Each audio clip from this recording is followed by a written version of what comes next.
AJ? All right, I want to welcome everybody here to Twin Pines. By show of hands, how many of you this is the first time to Twin Pines?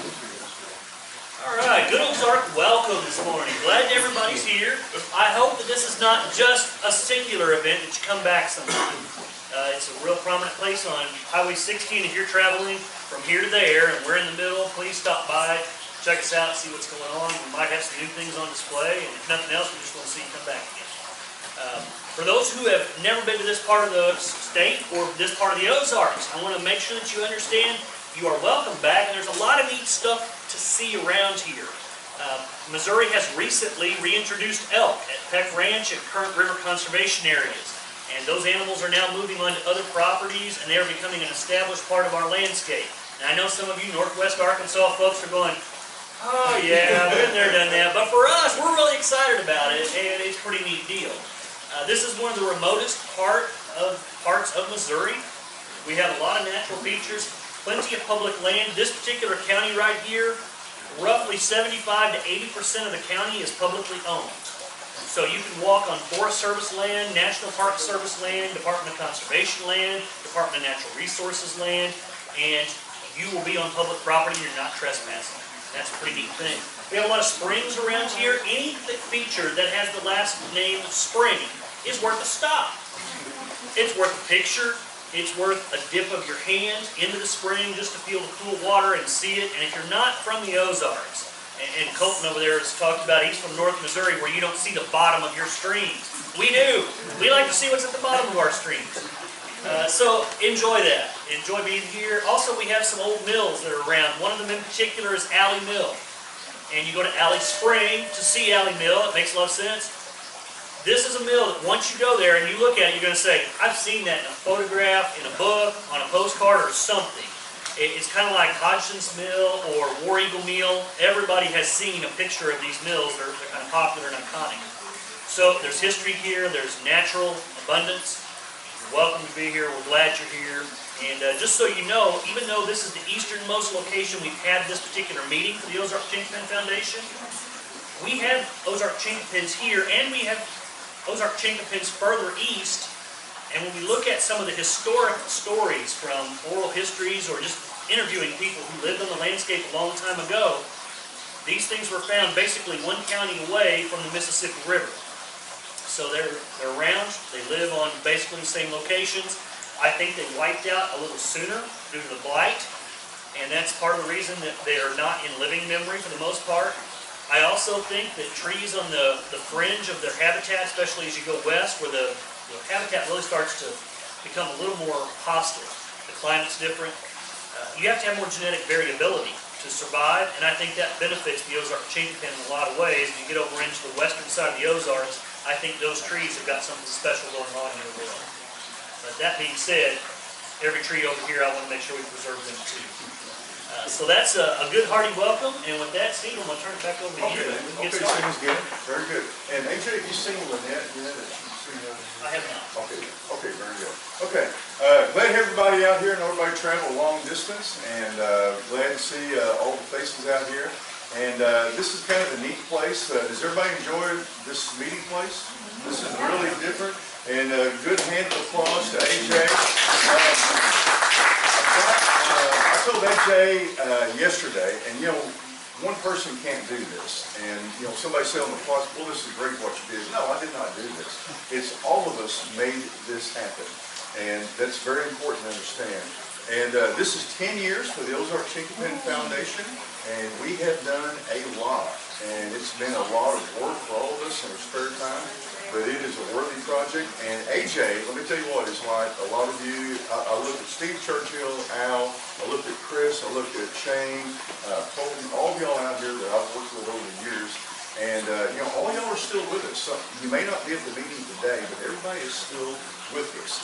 And I was looking at pictures last night of the very first meeting we had, and I thought, you know what, those people are still working with us. They've still hung in there at it. And if you want to make something happen, this is like mission impossible. That's what it takes. But AJ, since we're standing here, I'm going to tell you what, this man's done so much stuff. I told him, yeah, his head's starting to swell up right now. I told him, I said, if I could, I'd give you a second plaque for all the work. So I did the next best thing. I gave him a jar of blackberry blossom this morning, so I do what I can do.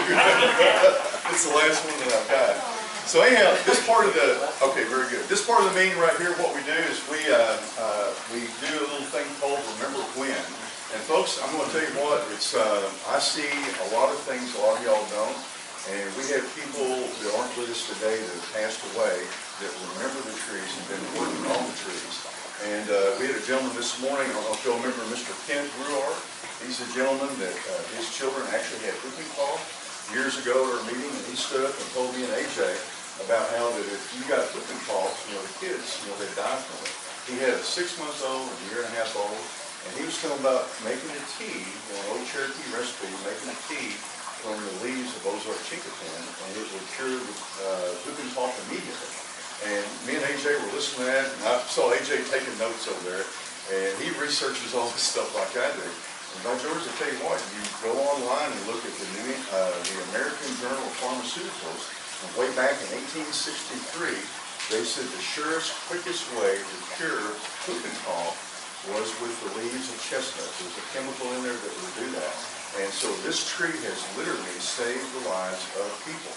And it makes you wonder about the loss of it when we lost it, what happened. Well, he was going to come over here and speak this morning. And he told me, he said, this may be the last lecture, maybe the last meeting I actually attended. And I'm the one that hears this. So what that does, that kind of strengthens my resolve about how important it is, the job we're doing while we're here. So everybody kind of keep that in mind. I want everybody to enjoy today, sit back and listen. We've got music, we have food, we've got some donuts coming on the way. I know that's real important this morning, and some cookies. And so I want everybody to sit back and relax, ask questions, and learn about our native chestnut, the Ozark Chinquapin. I see Lynette made it.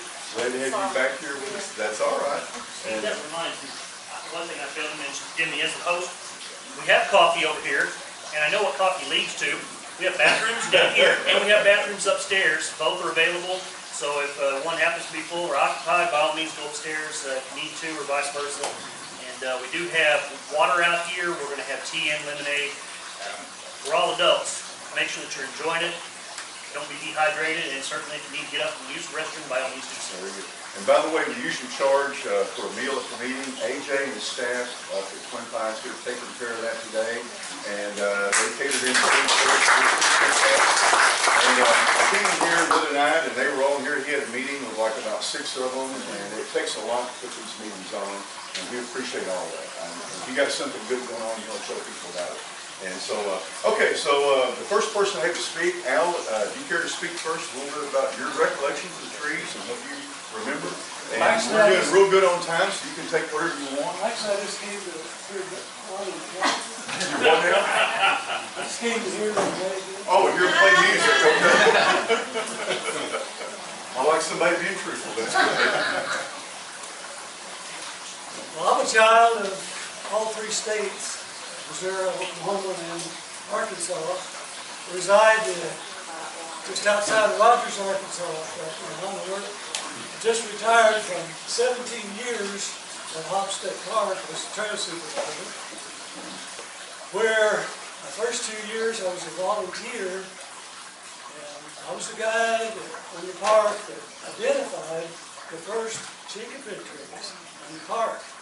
I had only driven past them for about 2 years because this tree was right on the side of the highway near a famous historic site.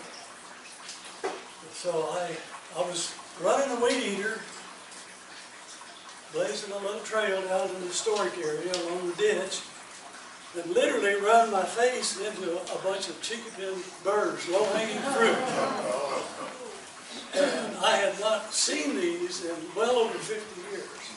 As a boy, I stuffed my pockets full under the big trees south of town, and took them to school, and you know the story, everybody stuffed their pockets full and used the Chinquapin nuts for barter, for money, for friendship. I mean, the girls and everybody liked you. Pocket full of Chinquapin. And it didn't work today. we didn't. We didn't, as boys usually do in school. throw them and fight because they were too valuable and too good tasty. And so I'll explain a little bit what happened after that. That discovery, the park staff, I think I pulled a burr off that tree and sped up the highway to the park office where I had been working in Steve's office. And of course, he didn't, young whippersnapper that he is, he didn't know what they were. Steve Churchill. Right here, this one. This young guy. Yeah. And the park superintendent, well, what's the saying? No one there had, was seasoned as I was, had all this wisdom to recognize it. And it didn't take long for Mr. Steve here to start doing research about this nut, about this tree. And was it Texas A&M, a professor told you that if you found one nutting tree, there must be others nearby to pollinate. So I took that information and started walking circles out from that tree, probably half a mile in one way and about the same in the other, near Beaver Lake, near this hollow. And I found 12 more trees with nuts. So I was really excited about that. They've all since died, by the way, but I made a trip around an 8-mile trail, counting the live sprouts that I could see, and a few live trees, and there was 265 trees in an 8-mile stretch of trail. So I mapped that, and from that day, about 2002, I guess that was, for the next 5 years, I was eventually put on staff after volunteering a couple of years on the trails, and I discovered, I didn't even keep count how many dozens, perhaps hundreds of other live trees on other parts of the 12,000-acre Hobbs Park. So during that period, the trail system was developed. 24 more miles were added, and so it was a period of finding new trees, having the bad fortune of finding that some of those earlier trees, had died, and that's a cycle that's been repeated many times. So from being a boy, it was like I said, over 50 some odd years till I saw the nut again, and it's been great to work with all of you and share in the mission of this park, Steve. Really appreciated your leadership and everybody that's been working to preserve this wonderful thing. I do want to share, if they can play music, I can read a poem. Yeah. I have to read it because my memory is not that good. I've written several hundred poems. This is a little short one. It kind of sets the stage. Boyhood memories of Chinquapins, and we call them cheeky pins. When I was young and Chinquapin trees were old, I'd stuff my pockets full of nuts, all that they could hold. But first we had to stomp some burrs that didn't open and eat a few sweet goodies. Free of worms, we were hoping. Social status was assured when at school next day. Everyone wanted Chinquapins, so they saw things your way.